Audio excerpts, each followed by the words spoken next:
अजीम रिश्ते के हवाले से कुछ मुफीद बातें आपके समातों के हवाले करने की कोशिश करूँगा।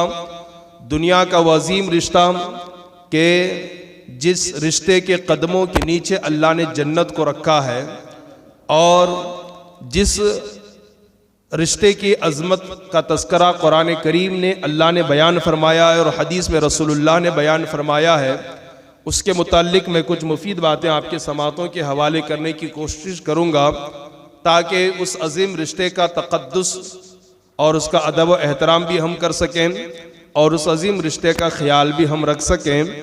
मेरी मुराद है आज मैं माँ बाप वालिदैन के हवाले से कुछ मुफीद बातें आपके गोश गुजार करने की कोशिश करूँगा, इसलिए कि इस वक्त मुआशरे का अगर आप जायज़ा लें, सोसाइटी का अगर आप जायज़ा लें और मुस्लिम सोसाइटी में बसने वाले हमारे नौजवान नस्लों का अगर आप जायज़ा लें तो आपको मालूम होगा कि इस वक्त बहुत सारे हमारे नौजवान भाई ऐसे हैं जो वालिदैन की गुस्ताखी, वालिदैन के साथ बगावत, वालिदैन के साथ इन्हिराफ और वालिदैन को दर्द दुख देते हुए नज़र आते हैं। शायद हमारी नौजवान नस्ल को ये मालूम नहीं है कि हदीस पाक में, कुरान पाक में जा बजा मकामात पर अल्लाह और उसके प्यारे रसूल ने वालिदैन की अज़मत और उनकी शान को बयान फरमाए हैं। वालिदैन की अहमियत, उनके फजीलत का अंदाज़ा इस बात से लगाया जा सकता है कि कुरान करीम में अल्लाह तबारक व तआला ने जा बजा मकामात पर अपने ज़िक्र के बाद अगर किसी का ज़िक्र किया है तो वह हमारे माँ बाप का ज़िक्र किया है। अल्लाह ने अपने इबादत के बाद ना नमाज का ज़िक्र फरमाया, ना रोज़े का ज़िक्र फरमाया, ना हज व ज़कात का ज़िक्र फरमाया, ना कुर्बानी का ज़िक्र फरमाया, ना तिलावत कुरान का ज़िक्र फरमाया। हालांकि ये तमाम इबादतें बहुत अजीम है, लेकिन माँ बाप इतनी अजीम नियामत है, इतना अजीम तोहफ़ा है इंसान के लिए कि अल्लाह ने अपनी इबादत के बाद, अपने ज़िक्र के बाद किसी और का ज़िक्र तस्करा फरमाया है तो वह हमारे माँ बाप का तस्करा फरमाया है। चुनांचे पारा नंबर 15 सूरे बनी इसराइल में अल्लाह फरमाता है वक़ज़ा रब्बुक अल्ला ताबुदू इल्ला इय्याहु, और तुम्हारे रब का यह फैसला है कि तुम सिर्फ उसी की इबादत करो। अल्लाह का यह फैसला है कि तुम सिर्फ उसी की इबादत करो, उसी के सामने सरबसुजूद हो जाओ। वक़ज़ा रब्बुक अल्ला ताबुदू इल्ला इय्याहु, फिर आगे अल्लाह फरमाता है वबिल वालिदैनि एहसाना, और तुम्हारे रब का यह फैसला है कि तुम सिर्फ उसकी इबादत करो और वालिदैन के साथ अच्छे सलूक से पेश आओ, वालिदैन के साथ हुस्ने सलूक से पेश आओ, उनके साथ अच्छा बर्ताव करो। यहाँ देखें, अपनी इबादत के बाद अल्लाह ने नमाज का जिक्र नहीं फरमाया, रोज़े और हज और ज़कात का जिक्र नहीं फरमाया, फरमाया अपने रब की इबादत करो और अपने माँ बाप के साथ हुस्ने सलूक का बर्ताव करो, हुस्ने सलूक से पेश आओ। फिर आगे अल्लाह ने फरमाया इम्मा यबलुगन्ना इंदकल किबरा अहदुहुमा औ किलाहुमा, अगर तुम्हारी मौजूदगी में तुम्हारे सामने तुम्हारे माँ बाप या उनमें से कोई एक बुढ़ापे को पहुंच जाएं, उम्र रसीदा हो जाएं, तो फिर अल्लाह फरमाता है फला तकुल लहुमा उफ, तो अपने बूढ़े माँ बाप को उफ ना कहना, उन्हें झिड़कना नहीं, उन पर गुस्सा नहीं करना। वला तनहरहुमा, और डांटना नहीं, झिड़कना नहीं, बल्कि क्या कहना वकुल लहुमा कौलन करीमा, बहुत मीठी अंदाज में, नरम अंदाज में, नरम लहजे में उनसे मुखातब होना। वख्फिद लहुमा जनाह गुल्ली मिनर रहमा, और उनके लिए अपने बाजुओं को बिछा देना।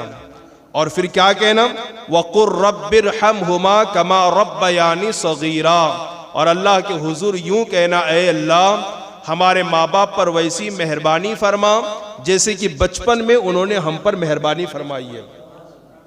अल्लाह ने यह तालीम अता फरमाई है।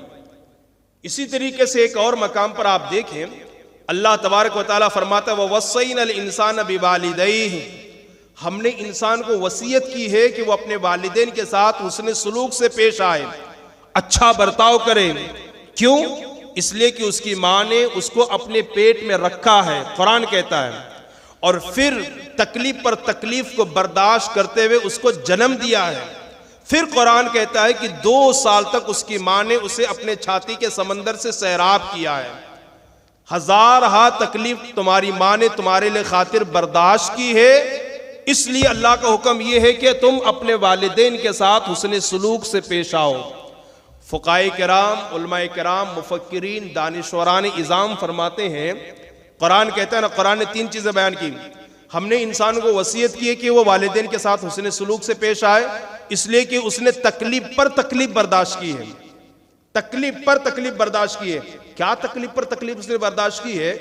तो उलमा फरमाते हैं 1 महीने नहीं, 2 महीने नहीं, 9 महीने माँ ने पेट में रखा है। अब जाहिर सी बात है, हम उस मंजिल से गुजरे नहीं तो हमें तो उसका एहसास नहीं होगा।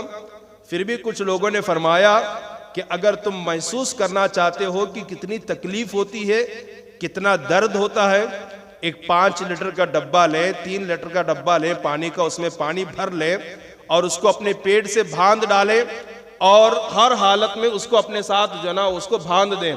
सोना हो, उठना हो, चलना हो, फिरना हो, काम करना है, बाथरूम जाना है, बैतुल खला जाना है, अगर हमारे पेट पर 3 लीटर 5 लीटर पानी का डब्बा बंधा हुआ हो, हमें कितनी तकलीफ होगी। ये तो हमने बाहर, पेट के बाहर बांधा है।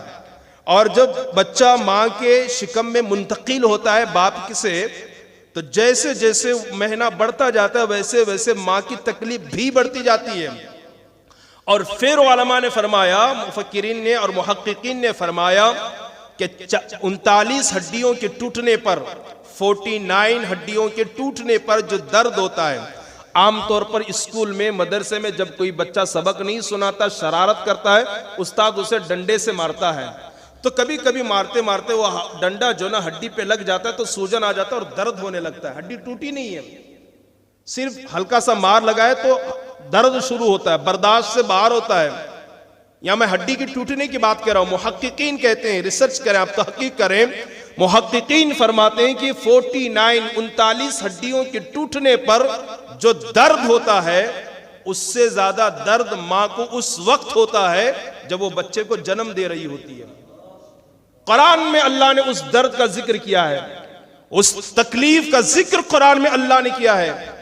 और आप खुद सोचिए, खालिके अर्दो समा खुद कह रहा है, मेरे बंदो माँ के साथ अच्छा बर्ताव करो, वालिदैन के साथ, कि तुम्हारी माँ ने तुम्हारे लिए तकलीफ पर तकलीफ को बर्दाश्त किया है, तकलीफ पर तकलीफ को बर्दाश्त किया है। कितनी तकलीफ होती है, कितना दर्द होता है, अल्लाह अकबर। 39 हड्डियों के टूटने पर जो दर्द होता है, उससे ज्यादा दर्द माँ को उस वक्त होता है जब वो बच्चे को जन्म दे रही होती है, मौत और हयात के दरमियान की कशमकश में वो बच्चे को जन्म देती है और फिर कई महीने अपने पेट में रखती है। कुरान कहता है कि 2 साल तक अपने छाती के समंदर से सैराब करती है। इसीलिए तो हदीस में माँ का दर्जा 3 दर्जा बयान किया गया है, बाप से ज्यादा। हदीस में मिलता है कि एक साहब हुजूर की बारगाह में आए और इसका, या रसूलल्लाह, मुझ पर सबसे ज्यादा हक किसका है? रसूल गिरामी वक़ार सल्लल्लाहु अलैहि वसल्लम ने फरमाया, तुम्हारी माँ का है। कुरान ने 3 चीजों को बयान किया ना, तुम्हारी माँ ने तकलीफ पर तकलीफ बर्दाश्त किया, पहली चीज पेट में रखा, दूसरी चीज और तीसरी चीज है कि 2 साल तक अपने छाती के समंदर से सैराब करती रही, ये तीसरी तकलीफ। अब हदीस में भी आप देखें, रसूल की बारगाह में एक सहाबी आए, अर्ज़ किया, या रसूलल्लाह, मुझ पर सबसे ज्यादा हक किसका है? रसूलुल्लाह ने फरमाया, तेरी माँ का है। फिर उस सहाबी ने अर्ज़ किया, हुजूर, उसके बाद फिर मेरे ऊपर हक किसका है? सरकार ने दूसरी बार फरमाया, तेरी माँ का है। और तीसरी बार उस सहाबी ने पूछा, या रसूलल्लाह, फिर मुझ पर हक किसका है? सरकार ने फरमाया, तेरी माँ का है। फिर पूछा 4थी मर्तबा, या रसूलल्लाह, उसके बाद मुझ पर हक किसका है? फरमाया, तेरे बाप का है। इसीलिए तो उलमा ने लिखा है कि अगर माँ बाप दोनों एक साथ बैठे हों और दोनों ने पानी मांगा, पहले हक माँ का है तो पहले माँ को पानी पहले पेश करें, उसका हक ज्यादा है, उसने तकलीफें बर्दाश्त की है, तकलीफ पर तकलीफ बर्दाश्त की है। तो सोचने की बात यह है कि जिस माँ ने अपने बच्चे के खातिर 1000 हा तकलीफें जिस माँ ने बर्दाश्त की हो, आज उस माँ से हमारा नौजवान बगावत करता हुआ नजर आ रहा है, इनहराफ करता नजर आ रहा है, गद्दारी और गुस्ताखी और बेअदबी करता हुआ नजर आ रहा है। अल्लाह अकबर कबीरा। मैं अगर आपको बताऊं माँ की ममता क्या है, माँ का प्यार क्या है, माँ की मोहब्बत क्या है। आप अगर किताबों का मुताला करें आपको मालूम होगा, बड़े बड़े दक्काक उलमा ने बयान फरमाया, माँ की ममता ऐसी है कि उसे लफ्जों में बयान नहीं किया जा सकता, उसे शब्दों में बयान नहीं किया जा सकता, उसे अल्फाज का जामा पेरो कर पहना करके बयान नहीं किया जा सकता। माँ की मोहब्बत वो है, माँ की ममता वो है। बल्कि अगर आप जानवरों का जायजा लें, ये जानवर जो अशरफुल मखलूकात नहीं है, अल्लाह ने जितने भी आलम पैदा फरमाए, जितने भी जानवर अल्लाह ने पैदा फरमाए, 18,000 मखलूकात को अल्लाह ने तख्लीक फरमाए, अल्लाह ने पैदा फरमाए, उसमें अल्लाह ने इंसान को अशरफुल मखलूकात बनाया। गधा जो ना अशरफुल मखलूकात नहीं है, घोड़ा जानवर है अशरफुल मखलूकात नहीं है, बैल भैंस बकरी ऊंट ये सब जानवर है अशरफुल मखलूकात नहीं है, चरिंद परिंद दरिंदे ये सब जानवर हैं अशरफुल मखलूकात नहीं है। अक्ल अल्लाह ने अगर किसी को अता फरमाई अपनी मखलूक में, वो इंसानों को अल्लाह ने अता फरमाई। शूर इदराक समझ अगर अल्लाह ने किसी को अता फरमाई, वो इंसानों को अता फरमाई। इसीलिए तमाम मखलूक में सिर्फ इंसान को अशरफुल मखलूकात कहा जाता है। तमाम मखलूक में सबसे अशरफ और सबसे अकरम, सबसे अजमत और बुजुर्गी वाली कोई मखलूक है, वो इंसानों की मखलूक है, वो इंसानों की मखलूक है। जानवरों के पास अकल नहीं है, जानवरों के पास इदराक समझ बूझ नहीं है। अगर आप उनमें भी देखें, अपने बच्चे के हवाले से बड़ी ममता होती है। हम मुर्गियां पालते हैं, किसी के घर के आंगन में मुर्गी हो और उसके छोटे छोटे बच्चे हो, जब किसी बच्चे को कोई कौवा उठा लेता है ना, मुर्गी परे परवास नहीं रखती है, मुर्गी के अंदर उड़ने की ताकत नहीं है। लेकिन आपने अपने माते की आंखों से देखा होगा, बहुत दूर तक मुर्गी उस कौवे का पीछा करती है ताकि वो अपने बच्चे को बचा सके। गौर कीजिए मुसलमानों, जब मुर्गी जैसे जानवर में अपने बच्चे की ये मोहब्बत है, फिर हमारी माँ तो अशरफुल मखलूकात है, उसकी ममता का आलम क्या होगा, उसकी मोहब्बत का आलम क्या होगा। आपने दरियाओं तालाबों में देखा होगा, मछली अपने छोटे छोटे बच्चों के साथ सतह आब पर पानी के ऊपर तैर रही होती है। आपने एक कंकर उठाया, आपने एक ढीला उठाया और आपने फेंका, जैसे माँ अंदर गई उसके सारे बच्चे उसके पीछे पीछे उसके साथ अंदर चले जाते हैं। मछली भी अपने बच्चों से बेपनाह मोहब्बत करती है। बल्कि ये बात मैंने शायद इससे पहले भी कही है और फिर अर्ज कर रहा हूं कि हैदराबाद की सड़कों पर कुछ बंदर रास्ते में बैठे हुए होते हैं, कुछ बंदर होते हैं, गुजरने वाले लोग खाने पीने के सामान उन बंदरों को फेंकते हैं, वो बंदर उठाते और खाते हैं। एक बंदरिया जब कुछ लेने के लिए सामान वो मेन रोड पर आई, एक ट्रक से उसकी टक्कर हो गई। अल्लाह अकबर। बाज़ाब्ता तौर पर अखबार में उस बंदरिया की तस्वीर छपी और फिर अखबार में ये वाकया भी बयान किया गया कि उस टक्कर हो गई ट्रक से बंदरिया की, सर फट गया, बदन उसका जख्मी हो गया और पूरा बदन खून से लहूलान हो गया, खून निकल रहा है, वो बंदरिया बुरी तरह जख्मी है। उसी हालत में वो बंदरिया अपने बच्ची को दूध पिला रही है। आप जरा सोचें, बंदर एक जानवर है, जब उसके अंदर अपने माँ की ये ममता है, आप जरा सोचिए हमारी और आपकी माँ तो अशरफुल मखलूकात है, अल्लाह ने अक्ले सलीम अता फरमाया है, फिर उस माँ की ममता का आलम क्या होगा।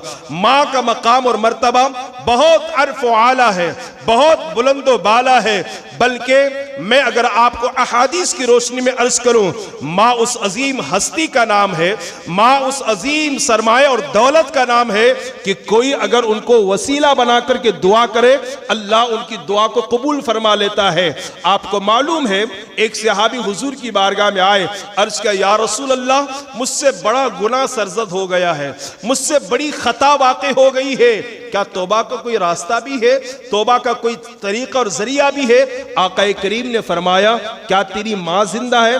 कहा मेरी माँ तो जिंदा नहीं है। फरमाया, क्या तेरी खाला जिंदा है? कहा हाँ मेरी खाला जिंदा है। हुजूर ने फरमाया, जा अपनी खाला के साथ अच्छा बर्ताव कर और अच्छे अखलाक के साथ पेश आ, अल्लाह इस नेकी की बरकत से तेरे गुनाह को नेकियों में तब्दील फरमा देगा। जब खाला के साथ, माँ की बहन के साथ अगर कोई अच्छे से पेश आए, अल्लाह उस नेकी की बरकत से गुनाहों को नेकियों में तब्दील फरमा देता है। अगर कोई अपनी सगी माँ के साथ अच्छा बर्ताव पेश करे और हुस्न अखलाक से पेश आए, क्या अल्लाह बुराइयों की नेकियों में तब्दील न फरमाएगा? बिलाशुबा फरमाएगा, बिला यकीनन अल्लाह फरमाएगा। और आप आगे बढ़े, बुखारी शरीफ की हदीस पाक है, अल्लाह अकबर, हुजूर सल्लल्लाहु अलैहि वसल्लम ने फरमाया, 3 लोग जो है ना वो सफर पर जा रहे थे और जाते जाते अचानक जंगलों बयाबान से उनका गुजर हुआ। देखा अचानक बादल छा गया है और हवाएं तेज चलने लगी है, तूफानी बारिश आने वाली है। तो तीनों हजरात ने उस तूफानी बारिश से बचने के लिए एक पहाड़ के गार में उन्होंने पनाह ली। हवाएं इतनी तेज चल रही थी, पहाड़ का मुंह बहुत छोटा था, गार का मुंह, वो अंदर तो दाखिल हो गए। हवाएं इतनी तेज चल रही थी कि ऊपर से पत्थर लुढ़क लुढ़क करके आ रहे थे। एक बहुत बड़ी चट्टान और एक बहुत बड़ा पत्थर लुढ़क करके गार के मुंह पर आ गया और गार का मुंह बंद हो गया। 3 लोग हैं, धक्का देने से पत्थर हटने का नाम नहीं लेता, चट्टान हटने का नाम नहीं लेती। तीनों ने आपस में मशवरा किया, ये बुखारी की हदीस है, अल्लाह के रसूल ने बयान फरमाया। तीनों ने आपस में मशवरा किया कि तुमने जिंदगी में जो जो नेकियां की है ना, उसको वसीला बना करके अल्लाह के बारगाह में दुआ करो, अल्लाह ताला जरूर इस पत्थर से और इस चट्टान से हमें निजात अता फरमाएगा। एक बंदे ने अल्लाह के हुजूर दुआ की, ए अल्लाह, मेरे चाचा की लड़की थी, बड़ी खूबसूरत थी और उसके हुस्न के चर्चे पूरे शहर में थे और मैं उस पर फिदा था। एक दिन मैंने मौके को गनीमत समझा और तन्हाई में उससे मुलाकात मैंने की और उससे मैंने कहा कि मैं तुम्हें बेपनाह चाहता हूं, तुमसे मोहब्बत करता हूं, क्या तुम एक मर्तबा मेरी ख्वाहिश को पूरी कर सकती हो? अल्लाह अकबर कबीरा। जैसे ही वो चाचा का लड़का, वो कहता हो अल्लाह, जैसे मैं उसके करीब पहुंचा, मेरी चाचा के लड़की ने कहा, ए मेरे भाई, अल्लाह हमें देख रहा है, हमें अल्लाह से डरना चाहिए। खुदा हमें देख रहा है और खुदा से डरना चाहिए। और अल्लाह, उसके बदन में कपकपी सी पैदा हो गई, वो थर थर कांपने लगी और उसने मुझसे कांपते हुए कहा, खुदा हमें देख रहा है, हमें हर हाल में गुनाह से बचना चाहिए। मेरे मौला, जैसे उसने तेरा नाम लिया, तेरा जिक्र किया और तेरी तरफ मेरे जहन को मुंतकिल किया, मैंने कुदरत के बावजूद और मौका होने के बावजूद मैंने उसे छोड़ दिया और तेरी रजा के लिए मैं गुनाह से बच गया। अल्लाह, अगर ये नेकी तेरी बारगाह में कबूल है, मैं इसे वसीला बनाकर तेरी बारगाह में दुआ करता हूँ, इस चट्टान से हमें निजात अता फरमा।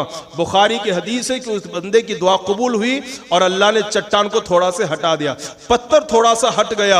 अल्लाह अकबर। दूसरा आदमी आगे बढ़ता है, अर्ज करता है, अल्लाह, एक मजदूर मेरे यहाँ काम करता था और रोजाना वो अपनी तनख्वाह लेकर के जाता, अपना पेमेंट लेकर के जाता। एक दिन सुबह से शाम तक उसने मजदूरी की और बगैर तनख्वाह लिए वो चला गया। उसके उस तनख्वाह से मैंने बैल खरीदा या मैंने बकरी को खरीदा और उस बकरी से बहुत सारी बकरियां हुई, बाज़ाब्ता तौर पर बकरियों का एक रेवड़ बन गया। बरसों के बाद वो मेरे पास आया और उसने कहा, मालिक मुझे पहचानते हैं आप? कहा, मैं तो पहचानता हूं। कहा, मालिक मैं वही आदमी हूं कि एक दिन सुबह से लेकर शाम तक आपके पास मैंने मजदूरी की थी और पैसा लिए बगैर चला गया था, अगर याद हो तो मुझे एक दिन की मजदूरी दे दें। ऐ अल्लाह, मैंने उससे कहा था कि ये सारी बकरियां तेरी है, तेरी एक दिन की मजदूरी से मैंने एक बकरी खरीदी थी और उस एक बकरी से इतनी सारी बकरियां हुई है। अल्लाह अकबर। ऐ अल्लाह, मैंने तेरी रजा के लिए सारी दौलत उसके हवाले कर दी, सारी बकरियां उसको दे दी। अल्लाह, मेरा ये अमल तेरी बारगाह में कबूल है, तो इस पत्थर से हमें निजात अता फरमा, गार से हमें आजादी अता फरमा। अल्लाह के रसूल फरमाते हैं कि चट्टान थोड़ा सा हट गया। तीसरा बंदा आगे बढ़कर कहता है, ऐ अल्लाह, मेरे 2 बूढ़े माँ बाप थे, वो लोग जो अपने दोस्तों पर, अपने यारों पर, अपने बीवी बच्चों पर लाखों और हजारों रुपए खर्च करते हैं, माँ बाप की बात आने पर मुंह मनाते हैं, टाल मटोल करते हैं, दाएं बाएं देखते हैं, भड़कते हैं, गुस्सा करते हैं। जरा गौर से सुनिएगा, मैं ये नहीं कहता कि बीवी बच्चों पर नहीं खर्च करना चाहिए, और खर्च करें, जरूर खर्च करें, बल्कि हदीस की रोशनी में अर्ज करूं, जो बंदा अपनी बीवी बच्चों पर खर्च करता है, अल्लाह उसका हिसाब भी नहीं लेगा। अल्लाह हिसाब किताब नहीं पूछेगा कि कितना खर्च किया, क्यों खर्च किया। लेकिन सुनिए, वो बंदा कहता है, अल्लाह, मेरे 2 बूढ़े माँ बाप थे, मेरा मामूल ये था कि मैं रोजाना बकरियां चरा करके जब बकरियां घर लाता, बकरियों का दूध धोता, पहले अपने बूढ़े माँ बाप को मैं दूध पिलाता, उसके बाद मैं अपने बीवी बच्चों को दूध पिलाता। एक दिन ऐसा हुआ कि बकरियां चराते चराते मैं बहुत दूर निकल गया। जब वापस आया तो रात बहुत हो चुकी थी। मेरे बूढ़े माँ बाप, मेरे बीवी, मेरे बच्चे सब मेरा घर में इंतजार कर रहे थे। अल्लाह में पहुंचा, जैसे मैंने बकरियों को दूध धोया, मेरे छोटे छोटे बच्चों ने कहा अब्बा भूख लगी है, दूध पिला दें। मैंने अपने बच्चों की एक बात न सुनी, कहा पहले अपने माँ बाप को पिलाऊं। जैसे मैं कमरे में दूध लेकर के पहुंचा तो क्या देखा, बूढ़े माँ बाप सो चुके हैं। मैंने उन्हें उठाना गुस्ताखी और बेअदबी समझा। मैंने नहीं उठाया कि कहीं इनके नींद में कोई खलल पैदा ना हो जाए, डिस्टर्ब ना हो जाए। मेरी बच्चियां रोती रही, मेरे बच्चे रोते रहे, बिलखते रहे, फिर भी मैंने दूध नहीं पिलाया। जब आधी रात के बाद माँ बाप बेदार हुए, मैंने उन्हें दूध पिलाया और उन्हें सैराब और आसूदा किया। जब उन्होंने पेट भर के दूध पी लिया, उसके बाद मैंने अपने बच्चों को दूध पिलाया। अल्लाह ये नेकी मैंने सिर्फ तुझे खुश करने के लिए किया था। अगर मेरा ये अमल तेरी बारगाह में कबूल और मकबूल है, अल्लाह इस पत्थर को हटा दे। हदीस में, बुखारी की हदीस आका फरमाते हैं, अल्लाह ने उस बंदी की दुआ कबूल फरमाई और अल्लाह ने पूरे पत्थर को हटा दिया और उन्हें गार से अल्लाह ने निजात अता फरमाई। यहां से ये बात समझ में आई, अगर कोई बेटा अपने वालिदैन के साथ नेक बर्ताव करे, अच्छा सलूक करे, भलाई से पेश आए और उस नेकी को अल्लाह की बारगाह में वसीला बना करके दुआ करे, मेरा मौला उनकी दुआ को कबूल फरमा लेता है। माँ बाप पर खर्च करें, जिस तरह मियाँ बीवी, जिस तरह बीवी बच्चों पर खर्च करने का कोई हिसाब नहीं है, इसी तरह अगर कोई बेटा माँ बाप पर खर्च करता है, अल्लाह उसका भी हिसाब नहीं लेगा। हदीस में फरमाया गया। लेकिन कितने अफसोस की बात है कि हम हजारों रुपए गैरों पे खर्च करते हैं, माँ बाप पर खर्च करने की बात आए तो टाल मटोल करते हैं। माँ बाप उस अजीम हस्ती का नाम है जिन्होंने बच्चों की खातिर हजारों तकलीफ बर्दाश्त किए हैं, हजारों गम बर्दाश्त किए हैं। आप सोचें, लोग हज को जाते हैं, लोग उम्रे को जाते हैं, अल्लाह सबको तौफीक अता फरमाए। हजार हाथ तकालीफ उठाने के बाद वजूद कोई ये नहीं कह सकता कि मेरा उम्रा कबूल है, मेरा हज कबूल है। हजार हा पैसे खर्च करने के बावजूद, लाखों रुपए खर्च करने के बावजूद कोई यकीन के साथ नहीं कह सकता कि मेरा हज और उम्रा कबूल है। लेकिन माँ बाप के चेहरों की जियारत ऐसी नेकी और ऐसी इबादत है कि कोई बेटा अगर माँ बाप को प्यार और मोहब्बत की नजर से देख ले, नबी ने हदीस में फरमाया अल्लाह उन्हें मकबूल हज का सवाब अता फरमाता है। अल्लाह उन्हें मकबूल हज का सवाब अता फरमाता है। किसी सहाबी ने अर्ज किया, हुजूर अगर कोई बेटा दिन में 100 मरतबा अपने माँ बाप के चेहरे को देख ले, अल्लाह के रसूल ने फरमाया अल्लाह बहुत बड़ा है, अगर 1000 मरतबा भी देख ले, अल्लाह 1000 मकबूल हज का सवाब अता फरमाएगा। ये चेहरे जिनमें झुर्रियां पड़ी हुई है, ये चेहरे जो अंदर को सुकड़ चुके हैं, हम इनको देखना नहीं चाहते। बड़ी माजरत के साथ बड़ा दिल दुखता है, तकलीफ होती है। मैं कई नौजवानों से कहता हूं, वहां यहां बैठने की बजाय, गेम खेलने की बजाय, सोशल मीडिया पर अपना वक्त जाय करने की बजाय आप अपने माँ बाप के कदमों में बैठें। आपको ये कट्टे फिर मिल जाएंगे, आपको ये गेम्स फिर मिल जाएंगे, सोशल मीडिया का इस्तेमाल फिर कभी आप कर सकते हैं। ये यार, ये दोस्त, ये दोस्तियां आपकी खत्म ना होगी। एक दोस्त मर गया, दूसरा दोस्त मिलेगा, तीसरा दोस्त मिलेगा। माँ बाप चले गए तो फिर नहीं मिलेंगे आपको। खुदारा आप रात भर वहां यहां बैठकर अपने वक्त को जाय करने की बजाय अपने माँ बाप के कदमों में बैठे, माँ बाप की बातें सुने, माँ बाप की खिदमत करें, माँ बाप की इताअत और फरमा बरदारी करें। अल्लाह अकबर कबीरा। याद रखें, बहुत सारे नौजवान वहां यहां बैठना तो पसंद करते हैं, माँ बाप के कदमों में बैठना पसंद नहीं करते। मैं थोड़ा सा जो मुशाहदे की बात है वो आपको बताऊं। हमारा अगर कोई छोटा सा बच्चा हो, बेटा हो या बेटी हो, वो हमारे चेहरे पर पैर रखता है, हमें गुस्सा नहीं आता है, हमें अच्छा ही लगता है ना। हमारे आंखों पर, हमारे होठों पर, हमारे नाक पर, हमारे छाती पर, हमारे पेट पर, हमारे पैर पर वो पूरी तरीके से खुंदलता रहे, अच्छा ही लगता है, प्यार आता है, गुस्सा नहीं आता है, किसी को बुरा नहीं लगता है, कितना अच्छा लगता है। ये वही महसूस कर सकता है जो बाप बना हो, है ना। मैं अगर समझाने की कोशिश करूं तो वो लोग महसूस नहीं कर पाएंगे जो अब तक बाप नहीं बने। ये बात वही महसूस कर सकता है जो बाप बना हो। बेटा पूरे बदन पे चढ़ता है, गुस्सा नहीं आता है, हत्ता कि होठों पर, आंखों पर, नाक पर, रुखसार पर, पेशानी पर पैर रखता है, प्यार आता है, गुस्सा नहीं आता है, अच्छा लगता है। उससे ज्यादा अच्छा माँ बाप को उस वक्त लगता है जब बेटा जवान होने के बाद माँ के कदमों में बैठता है, बाप के कदमों में बैठता है। जिस तरह बाप को अच्छा लग रहा है बचपन में बेटे का, इसी तरह बेटा जवान होने के बाद जब माँ बाप के कदमों में बैठता है उन्हें बड़ा अच्छा लगता है, उनका चेहरा खिल जाता है, अल्लाह अकबर, जीने की ख्वाहिश बढ़ जाती है। इसलिए अपने माँ बाप को वक्त दिया करें, उनके कदमों में बैठा करें, उनके कदमों को अपने गोद में रख करके दबाते रहें, कभी तलवों को चूमते रहें। एक साहब ने एक अल्लाह के हजरत अबू इसहाक की बारगाह में हाजिर हुए, कहा हुजूर मैंने रात में देखा कि आपकी दाढ़ी जो ना वो बालों की नहीं है, मोती और जवाहिरात की बनी हुई है, इस ख्वाब की ताबीर क्या हो सकती है? कहा किसकी दाढ़ी देखा? कहा हुजूर आपकी दाढ़ी को मैंने देखा ख्वाब में, वो मोती और जवाहिरात से बनी हुई है। कहा तेरा ख्वाब सच्चा है और तूने सही ख्वाब देखा है, और उसकी ताबीर ये है कि मैंने रात को अपनी दाढ़ी को माँ के कदमों पे मैंने झुलाया था, मैंने टच और मस करवाया था, अल्लाह अकबर, जिसकी वजह से तूने मेरी दाढ़ी को ख्वाब में मोती और जवाहिरात से बना हुआ देखा है। उस कदमों को चूमा करें, उस तलवों को चूमा करें। एक साहब हुजूर की बारगाह में आए, कहा हुजूर मैं जन्नत की चौखट को चूमना चाहता हूं दुनिया में, और नबी हमारा ऐसा है कि जिसने कभी ला नहीं फरमाया, जिसने जो मांगा जब मांगा नबी ने अता फरमाया है। बल्कि उलमा फरमाते हैं पूरी जिंदगी में सरकार ने सिर्फ ला एक ही जगह फरमाया, ला इलाहा इल्लल्लाह मुहम्मद रसूलुल्लाह नहीं, सिर्फ आपने इस्तेमाल कल्बे में कर फरमाया, अल्लाह के सिवा कोई माबूद नहीं है, नहीं का लफ्ज है ना। वैसे करीम आका है कि जो मांगता है अल्लाह तबारक व तआला के अता से वो अता फरमाते हैं। तभी तो मेरा इमाम कहता है कि कौन देता है देने को मुंह चाहिए, देने वाला है सच्चा हमारा नबी। मेरे करीम से अगर कतरा किसी ने मांगा दरिया बहा दिए हैं, दुर्बे बहा दिए हैं, वो नबी ऐसे हैं। कहा हुजूर मैं जन्नत की चौखट को चूमना चाहता हूं। दुनिया में कौन ऐसा ताकतवर है जो इस ख्वाहिश को पूरी करे? ये सिर्फ नबी कर सकता है। सरकार ने फरमाया जाओ अपने माँ के कदमों को चूमो, अल्लाह जन्नत के चौखट चूमने का सवाब अता फरमाएगा। कहा हुजूर मेरी माँ तो नहीं है, मेरी माँ तो है ही नहीं, मैं जन्नत की माँ के कदमों को कैसे चूमूं?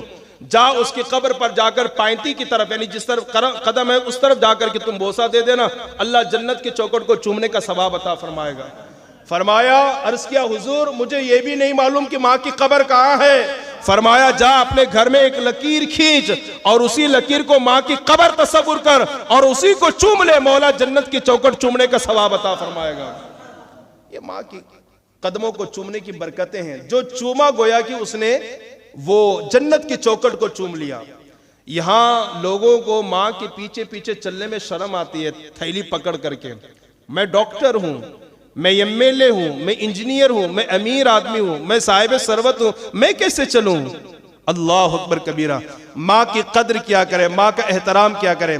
और याद रखें हमारी माँ हमारी खिदमत की मोहताज है। हमारी माँ ये चाहती, हमारा बाप ये चाहता है कि मेरा बेटा मेरे पास रहे और नफल रोजे ना रखे, नफल नमाज ना पढ़े, नफली सजदे ना करे।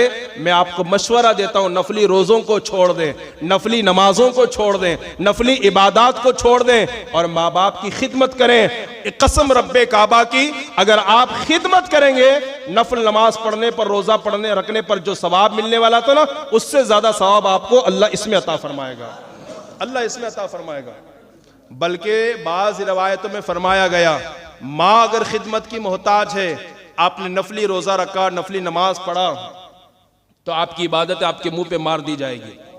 हजरत अबुल हसन खिरकानी रहमतुल्लाह अलैह बहुत बड़ा नाम है औलिया की जमात में, उलमा की जमात में बहुत बड़ा नाम है। इनके एक भाई और थे और इनकी एक बूढ़ी माँ भी थी, बूढ़ी माँ भी थी।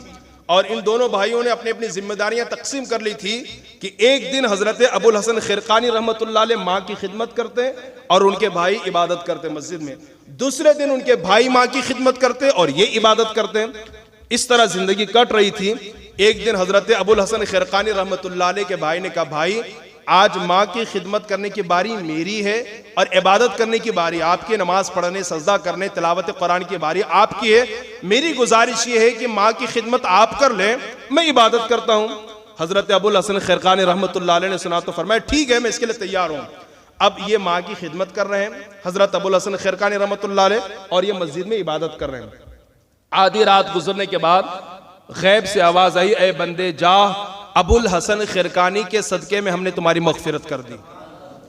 हजरत अबुल हसन खिरकानी रहमतुल्लाह अलैह के भाई ने मगफिरत का मुजदा सुना, खुश तो हो गए, खुश हो गए, लेकिन फिर हैरत में पड़ गए, मेरी मगफिरत हो रही मेरी माँ के मेरे भाई के सदके में, हालांकि मैं खुदा की इबादत कर रहा हूं, मेरा भाई माँ की खिदमत कर रहा है। कहां खुदा की इबादत और कहां माँ की खिदमत, मेरी मगफिरत हो रही है भाई के सदके में। फिर वो हैरत में पड़ गए। अल्लाह तबारक व तआला ने उनके इस ताज्जुब को बई तो दूर फरमाया हातिब गैबी के जरिए कि मैं तेरी इबादत का मोहताज नहीं, मैं बेनियाज खुदा हूं, तू कर या ना कर, मुझे तेरे सजदों की कोई जरूरत नहीं है।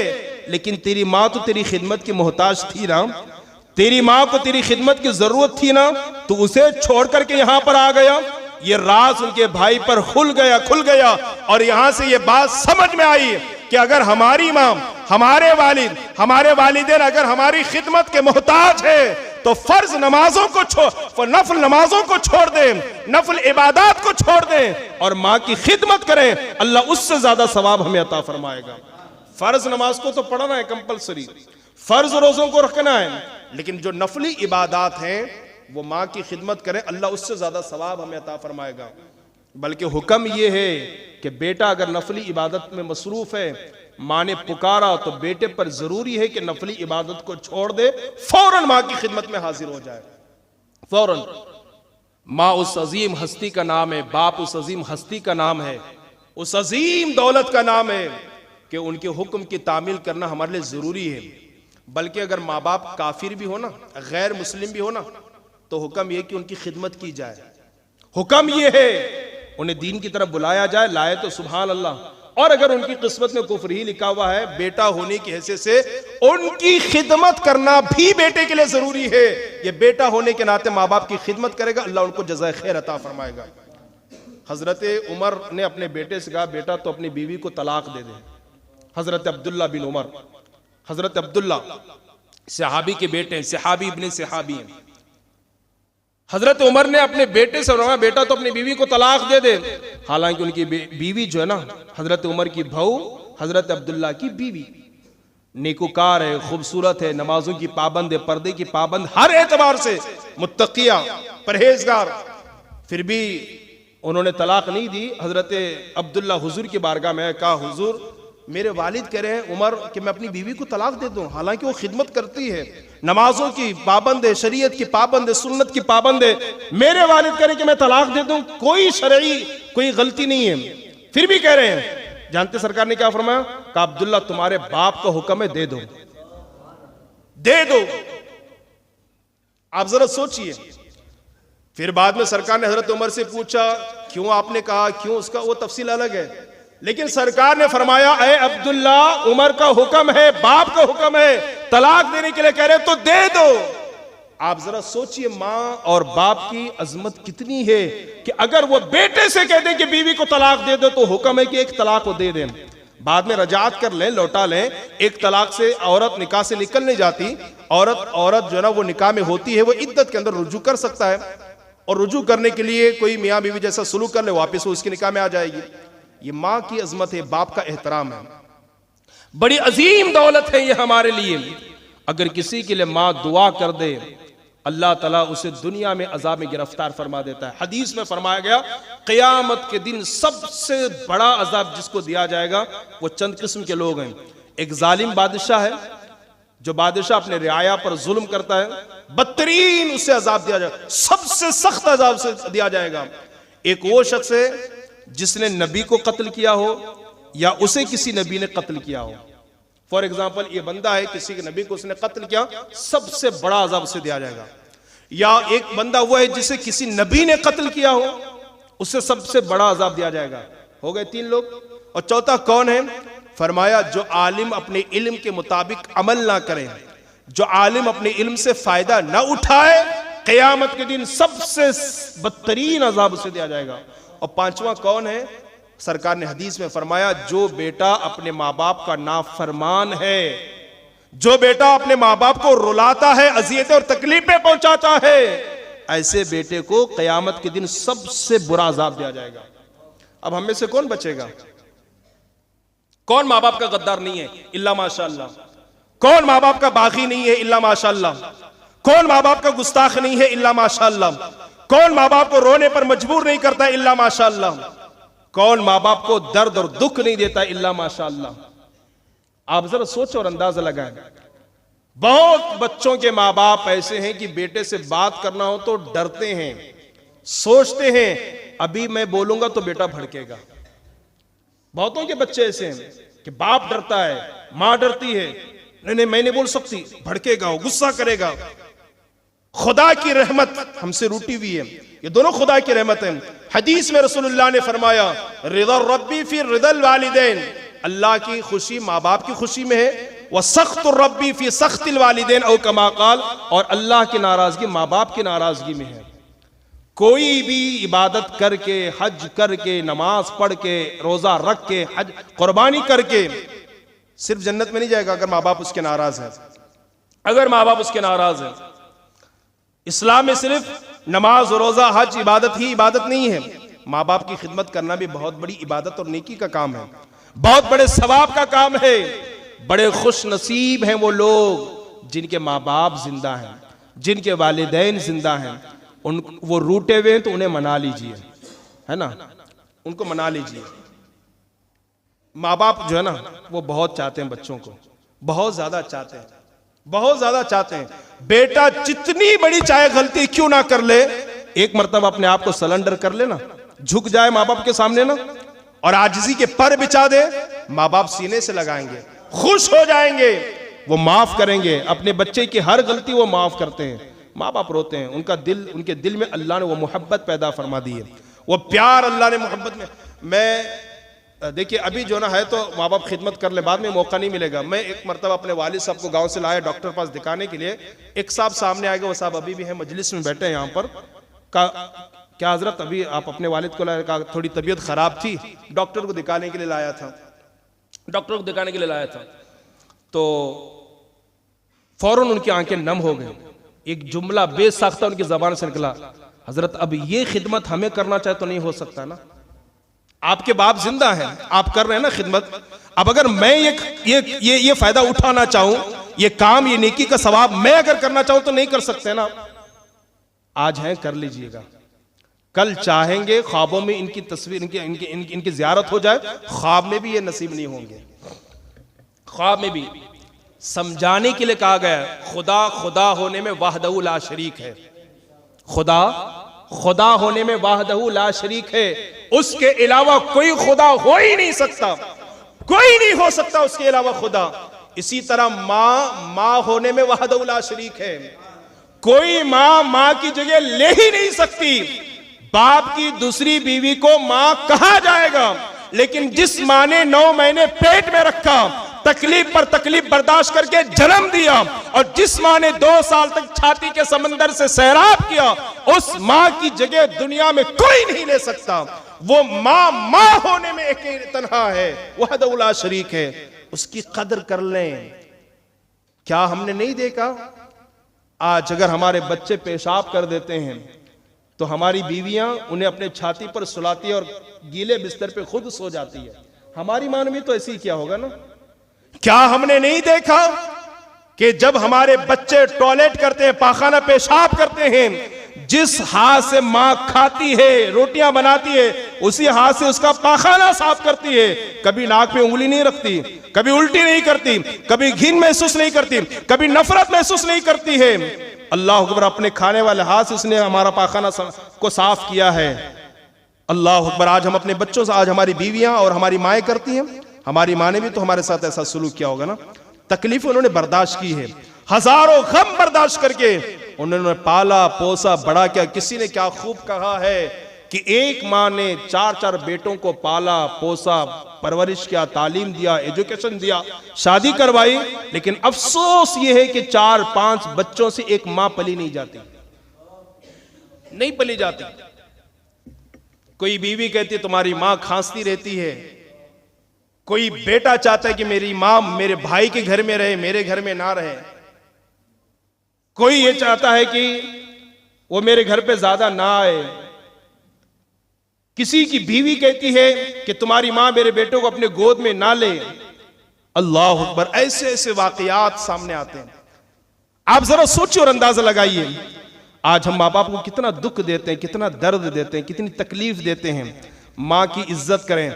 माँ उस अजीम हस्ती का नाम है कि इसकी जरूरत सिर्फ हमें और आपको ही नहीं है, हर वली को माँ की जरूरत है, हर हाफिज कुरान को माँ की जरूरत है, हर इमाम को माँ की जरूरत है, हर आलिम को माँ की जरूरत है, हर मुफ्ती को माँ की जरूरत है, हर मुहद्दिस और हर मुफस्सिर को माँ की जरूरत है।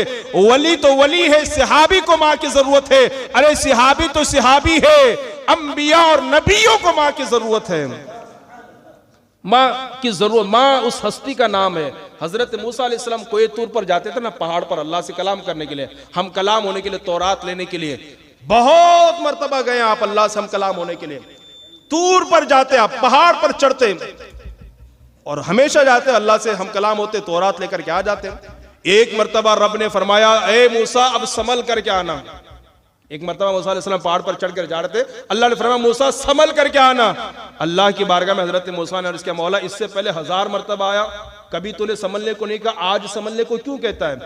तो रब ने फरमाया मूसा इससे पहले आते थे ना तो तुम्हारी माँ तुम्हारे लिए दुआ करती, अल्लाह मेरे बेटे में जलाल है, अल्लाह मेरे बेटे की हिफाजत फरमाना। अब दुआ करने के लिए तुम्हारी माँ नहीं है, दुआ करने के लिए माँ नहीं है, बाकायदे हयात नहीं है ना।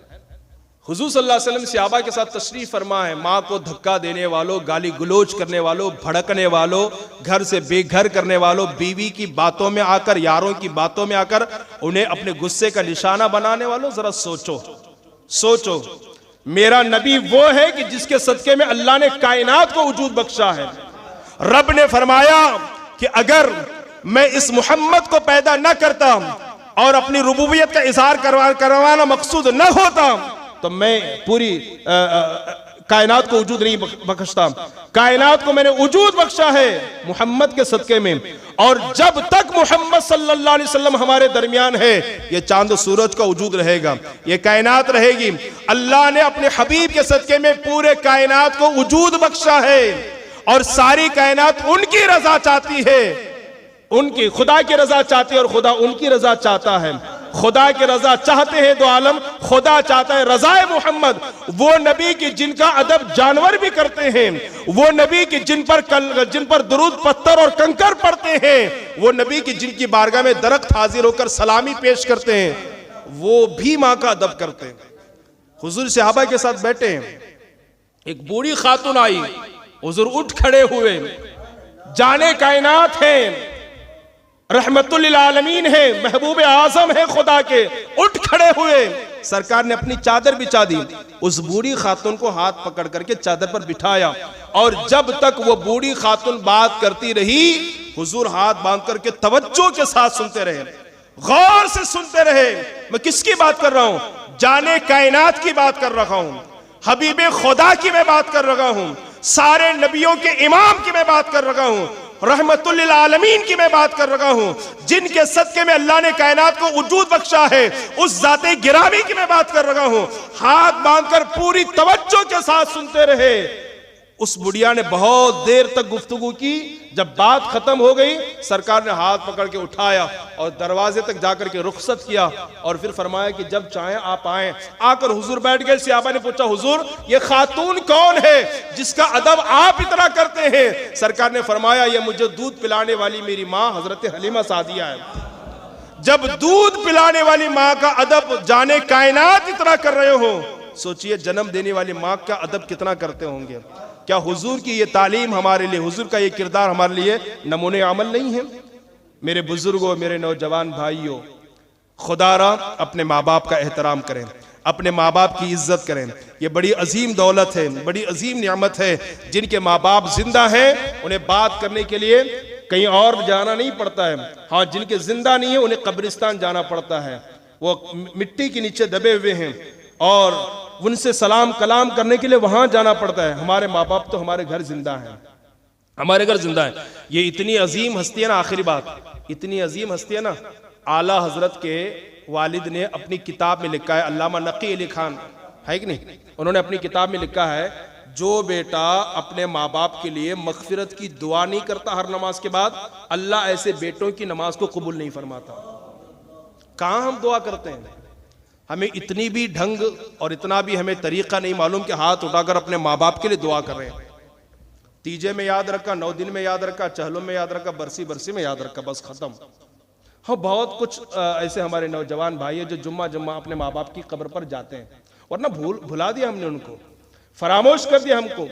और कभी दुआ करवाना भी है ना तो किसी मस्जिद के इमाम को लेकर के जाएंगे, मौजिन को लेकर जाएंगे, कभी किसी मौलवी साहब को लेकर जाएंगे, हजरत ये लीजिए 100 रुपए मेरे माँ बाप के लिए कुरान पढ़ के दुआ कर दीजिए। काश हम इतने समझदार होते कि अपने माँ बाप के लिए मगफिरत की दुआ करते। अल्लामा नकी अली खान ने लिखा है कि जो बेटा अपने माँ बाप के लिए मगफिरत की दुआ नहीं करता हर नमाज के बाद, अल्लाह ऐसे बेटे की दुआ को कबूल नहीं फरमाता। यही वजह है कि कुरान करीम में है कि हजरत इब्राहिम कहते हैं, अल्लाहुम्मा रब्बिग़फिरली वली वालिदैया वलिल मुमिनीना यौम यक़ूमुल हिसाब, अल्लाह मेरी मगफिरत फरमा और मेरे वालिदैन की मगफिरत फरमा। इब्राहिम खलीलुल्लाह जैसे पैगंबर अपने वालिदैन के लिए मगफिरत की दुआ करते, हम कभी नहीं करते, हम कभी नहीं करते। खुदारा उनके लिए मगफिरत की दुआ करें, सेहत की दुआ करें, सुकून की दुआ करें, बीमारियों से बचने की दुआ करें। अगर वो दुनिया से जा चुके हैं उनके लिए मगफिरत और बख्शिश की दुआ करें, जन्नत की दुआ करें और दुआ करें अल्लाह क़यामत के दिन उनसे मुलाकात नसीब फरमाए। मैंने तो बहुत कुछ बोलना था लेकिन किल्लत वक्त की बुनियाद पर वालिदैन के हवाले से जितना बोला जाए, हालांकि मैंने जो पढ़ के आया ना, जो या वाकयात मेरे जहन में गश्त कर रहे हैं ना, तो काफी वक्त चला जाए। अभी तो मैंने बयान नहीं किया, सिर्फ अपने दिल का दर्द आपको मैंने सुनाया है। मैंने दिल का दर्द आपको सुनाया, बयान तो मैंने किया ही नहीं, बयान तो मैंने किया ही नहीं, मैंने सिर्फ अपने दिल का दर्द आपको सुनाया है। माँ की ममता का कोई अंदाजा नहीं लगा सकता है ना। ये जिस दस्तरखान पर बैठ जाए अल्लाह रहमत की बरसात नाजिल फरमाए, है ना। और जिस बेटे से ये खुश हो जाए ना, अल्लाह उनको विलायत का मकाम अता फरमा दे। बायजीद बुस्तामी को कौन नहीं जानता? कहा माँ मुझे इजाजत दे दे, मैं जंगलों बयाबान में जाकर खुदा की इबादत करके खुदा का कुर्ब हासिल करूं। 22 साल तक बायजीद बुस्तामी ने जंगल के पत्तों को खाकर, दरियाओं और तालाब का पानी पीकर खुदा खुदा का जिक्र करते रहे, अल्लाह अल्लाह करते रहे ताकि खुदा अपना कुर्ब अता फरमाए, विलायत का मकाम अता फरमाए। 22 साल के बाद जब लौट कर घर आए, माँ ने पूछा बेटा क्या खुदा मिल गया? कहा अब तक नहीं। कहा खुदा ने विलायत का मकाम दे दिया? माँ अब तक नहीं। वही खड़े खड़े माँ ने कहा मौला मेरा बेटा तेरा कुर्ब चाहता है, इसे विलायत का मकाम अता फरमा दे। माँ के हाथ बाद में नहीं चाहते हैं, अल्लाह ने बायजीद बुस्तामी को विलायत का मकाम पहले अता फरमा दिया है। ये माँ की दुआ है।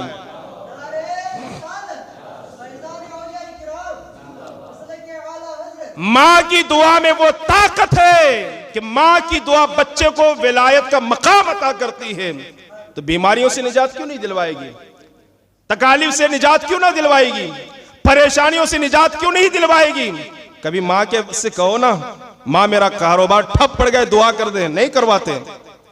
जब भी कारोबार में नुकसान हो जाए, जब भी कोई हादसा हो जाए, जब भी कोई बीमारी दरवाजे पर दस्तक दे, कोई परेशानी सर पर बादल की तरह मंडलाने लगे, हम माँ के पास नहीं जाते, बाप के पास नहीं जाते, फौरन इमाम साहब के पास, पीर साहब के पास, मौलाना साहब के पास। मैं ये नहीं कहता कि ना जाए, जरूर जाए, ये उलमाए रब्बानीन है, इनका मकाम भी अपनी जगह, लेकिन इनकी दुआ कबूल हो कि ना हो कोई गारंटी नहीं है। लेकिन मेरे नबी ने फरमाया माँ बाप की दुआ बच्चे के हक में वैसे ही है जैसे नबी की दुआ उम्मती के हक में कबूल होती है। उनकी कबूलियत की गारंटी और सनद अल्लाह के रसूल ने अता फरमाई है। उनकी दुआ कबूल होगी, इसकी सनद अल्लाह के रसूल ने अता फरमाए। कभी माँ से भी कहना माँ दुआ कर दे, कभी बाप से भी कहना बाप दुआ कर दे, वो चाहे जैसे भी हो, लेकिन बेटे के लिए बच्चे के लिए वो दुआ करे, अल्लाह उनका बेड़ा पार फरमा देगा। कभी नहीं करते हम लोग, कभी नहीं करते। खुदारा इनकी कदर करें, इनकी इज्जत करें, इनकी ताजीम करें, खुदारा इन्हें मनवाएं, जितना हो सकता इन पर खर्च करें। किसी की बीवी ऐसी अगर है जो रोकती है तो उसे समझाने की कोशिश करें, ये मेरी दौलत है, ये मेरी आखिरत है, ये मेरी जन्नत है। सरकार ने फरमाया ना तुम्हारे माँ बाप तुम्हारी जन्नत है और तुम्हारी दोजख है, राजी कर लो तो जन्नत है, नाराज कर लो तो जहन्नम है। सिर्फ सजदा करने से जन्नत नहीं मिलने वाली है। मस्तान सोफे वालों, अगर किसी ने हमको ये पढ़वाया है कि सिर्फ उर्स कर लेने से जन्नत मिल जाएगी तो नहीं, डंके की चोट पर कहता हूं, अगर कोई बैठ के बात करने के लिए तैयार है तो मैं उसके लिए भी तैयार हूं, उसके लिए भी तैयार हूं। सिर्फ नमाज, रोज़ा और हज और ज़कात और उम्रा की बुनियाद पर जन्नत नहीं मिलेगी। एक है हुकूकुल्लाह और एक है हुकूकुल इबाद, दोनों पर अमल होनी चाहिए। नमाज भी पढ़े, माँ बाप की कद्र भी करें, रोजा भी रखें, रिश्तेदारों के साथ अच्छा बर्ताव भी करें, हज भी करें तो माँ बाप की खिदमत भी करें, दोनों करें, दोनों करें। सरकार ने हजरत ओवैस करनी को मना कर दिया, नहीं आना, माँ की खिदमत करो। ओवैस करनी ने सरकार का जमाना पाया है, नबी का दौर पाया। अगर हुजूर को देख लेते तो सहाबी बन जाते। मखलूक में अंबिया के बाद सबसे बड़ा मकाम सहाबा का है। हजरत ओवैस के पास ताकत थी जाने की, जाना चाहते थे, ख्वाब में देखा हुजूर में आना चाहता हूं। कहा माँ जिंदा है, कहां जिंदा है? अगर जिंदा है तो आने की जरूरत नहीं, माँ की खिदमत करो। किसी ने कहा हुजूर मैं जिहाद में जाना चाहता हूं, कहा माँ जिंदा है, कहा हुजूर जिंदा है, बूढ़ी माँ है, कहा तुम माँ की खिदमत करो, अल्लाह जिहाद का सवाब अता फरमाएगा। ये माँ है जी, जिसको हमने नहीं समझा। वो बड़े बेकार लोग हैं, फिर मैं बोलूंगा तो बोलेंगे वो रब्बानी बड़ी सख्त जबान इस्तेमाल करता है। वो बड़े बेवकूफ लोग हैं, नागवार लोग हैं, जो माँ बाप को सामने रखकर उनकी तजलील करते हैं, उनकी तौहीन करते हैं। तुम्हारा दिल कैसे गवारा करता है? अरे मुर्गी जैसे जानवर, बंदर जैसे जानवर, बैल भैंस बकरी जैसे जानवर, हिरन जैसे जानवर, उनके अंदर अपने बच्चे की ममता है। क्या तुम्हारे अंदर ममता नहीं है? तुम्हारे सामने खड़े होकर तुम्हारी बीवी मां को बक बक बक रही है, तुम तमाशा देख रहे हो? तुम्हारे सामने तुम्हारे बच्चे अपनी दादी को गालियां दे रहे हैं, धक्का दे रहे हैं, मार रहे हैं, तुम तमाशा देख रहे हो? शर्म नहीं आती? मां की इज्जत को हमने पसे पुश डाल दिया है, मां का एहतराम के साथ हमने खिलवाड़ कर दिया है। कैसे बच्चे हैं हम, कैसी औलाद है हम?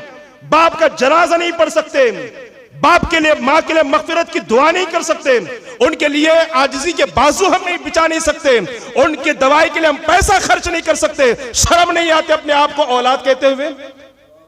झिझक महसूस नहीं होती अपने आप को औलाद कहते हुए?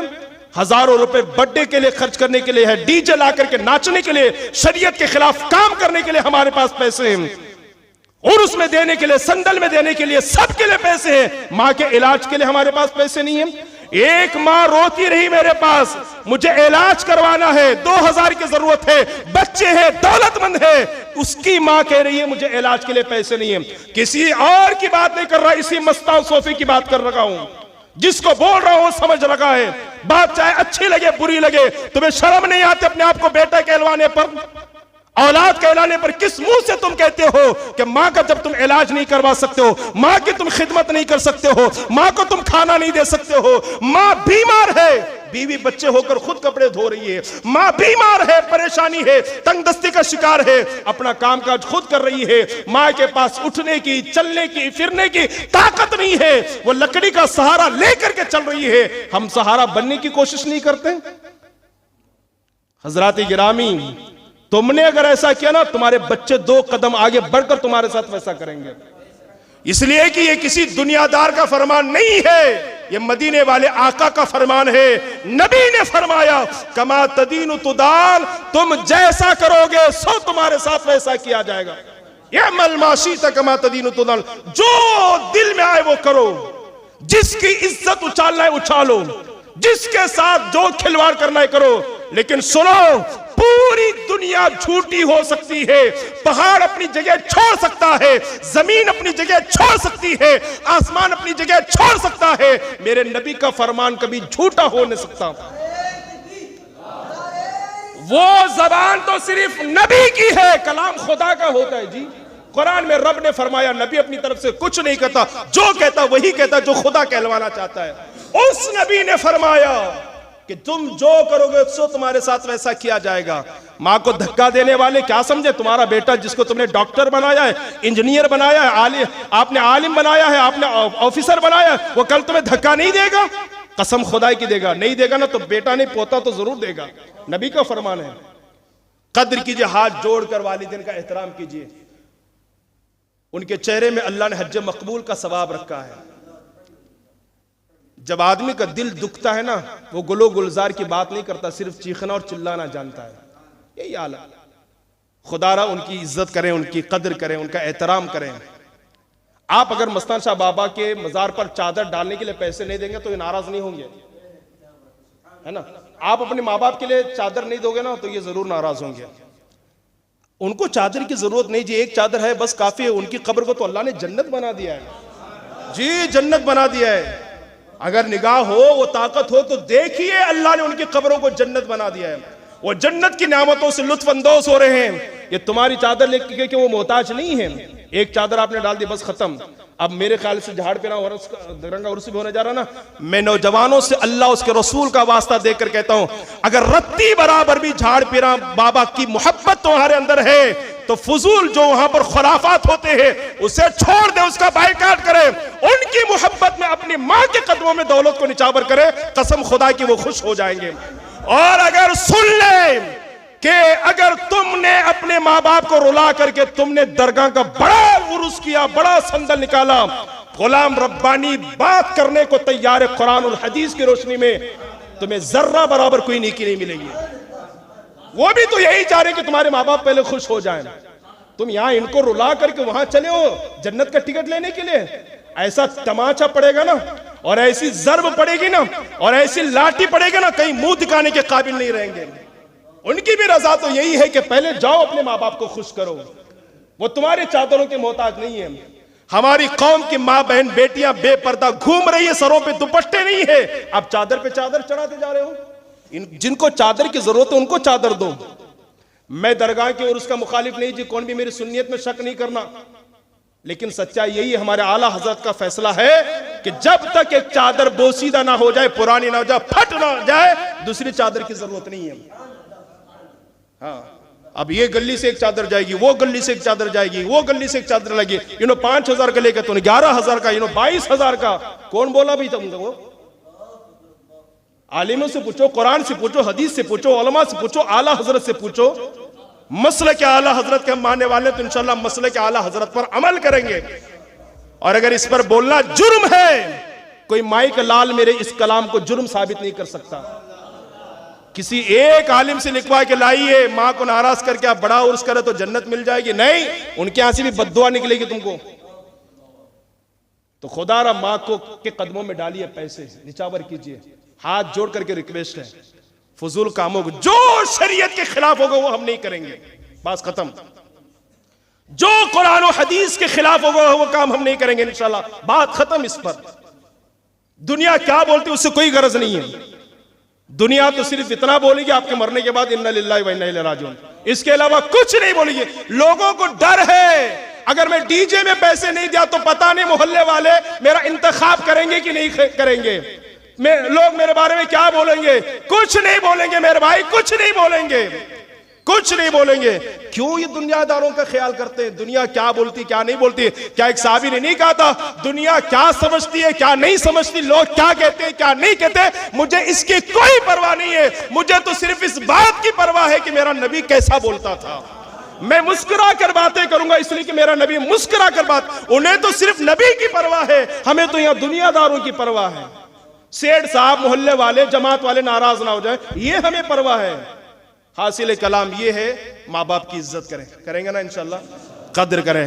अगर जिंदा है तो जुम्मा के बाद जाके फौरन उनकी दस्त बोसी करें, कदम बोसी करें, और कभी उनके गोद में सर रख करके सो जाना, सुकून मिल जाएगा, सुकून मिल जाएगा। क्या मिल जाएगा? सुकून मिलेगा। करेंगे ना इंशाल्लाह, जरूर कीजिए इंशाल्लाह। उनके ख्वाबों को पूरा कीजिए, हो सके तो उन्हें उम्रा करवाइए, हज करवाइए, उन्हें अच्छे मकामत पे ले जाए, अच्छी अच्छी गिज़ाएं खिलाइए। नहीं कर सकते, ताकत नहीं खिला सकते, प्यार से बोलिए। सबसे बड़ी दौलत आज वही है, मोहब्बत से बोलिए।